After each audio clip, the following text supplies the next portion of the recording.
প্রাথমিক ও হাই স্কুলের পর এবার বেতন সহ একাধিক দাবি দেওয়া নিয়ে কলকাতার রাজপথে প্রতিবাদে নেমেছেন আনঅ্যাডেড মাদ্রাসার শিক্ষক শিক্ষিকারা। সোমবার সল্টলেকের বিকাশ ভবনে যাওয়ার জন্য প্রতিবাদ শুরু করলে মাঝ রাস্তায় তাদের আটকে দেয় পুলিশ।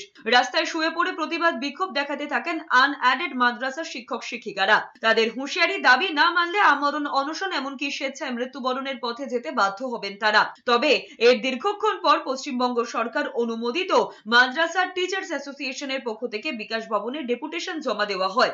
বস্তুত 2024 সালের ডিসেম্বর মাসে 338টি পদের সরকারিভাবে অনুমোদন পেয়েছিলেন। প্রায় 9 থেকে 10 মাস পার হয়ে গেলেও এখনো পর্যন্ত মেলেনি বেতন এবং সরকারি সুযোগ সুবিধা।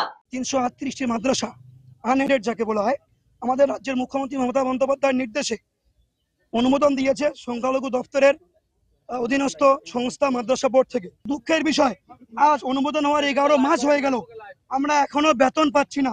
শিক্ষকদের যে অনুমোদন সেটাও আমরা পাচ্ছি না। আজকে যদি আমাদের শিক্ষকদের কোনো অনুমোদন না থাকে, বেতন না থাকে, তো বিনা বেতনে আমরা কতদিন শিক্ষকতা করতে পারি? আমাদের মূল দাবি অবিলম্বে বেতন দিতে হবে।